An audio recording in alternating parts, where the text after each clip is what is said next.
रस्ते, ड्रेनेज, पाणी अशा विकास कामांसाठी प्रभाग क्रमांक 11 मध्ये 12 कोटी रुपयांची कामे मंजूर करण्यात आली आहेत.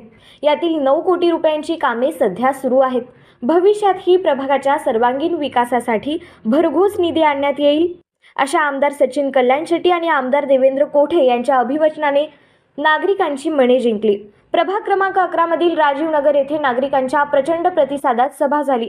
लिंगायत समाजाचे प्राबल्य असलेल्या भागात झालेल्या या सभेतून आमदार सचिन कल्याण शेट्टी आणि आमदार देवेंद्र कोठे यांनी परिसरातील नागरिकांची मने जिंकली.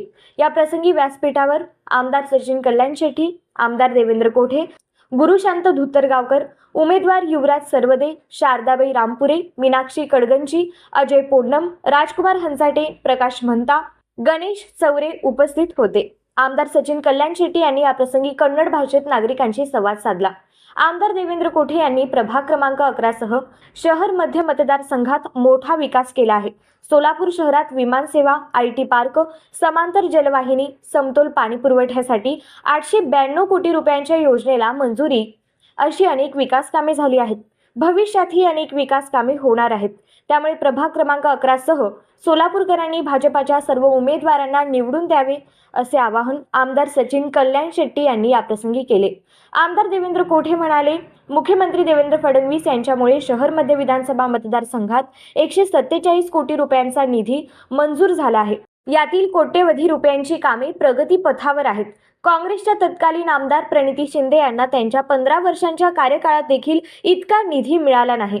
खासदार प्रणिती शिंदे यांनी प्रभाग क्रमांक 11 मध्ये 90 लाख रुपयांचा तरी निधी दिला आहे का, असा प्रश्न आमदार देवेंद्र कोठे यांनी उपस्थित केला.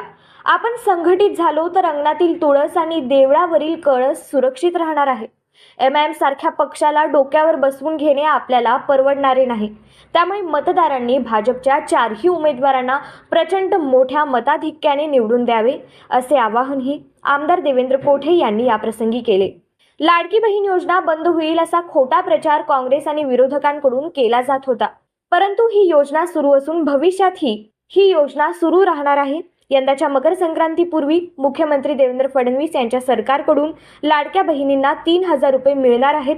तसेच सोलापूर महानगरपालिकेवर सत्ता आल्यानंतर लाडक्या बहिणींना मिळणारी रक्कम 1,500 वरून 2,100 करण्याची मागणी करण्यात येणार असल्याचेही आमदार देवेंद्र कोठे यांनी याप्रसंगी सांगितले.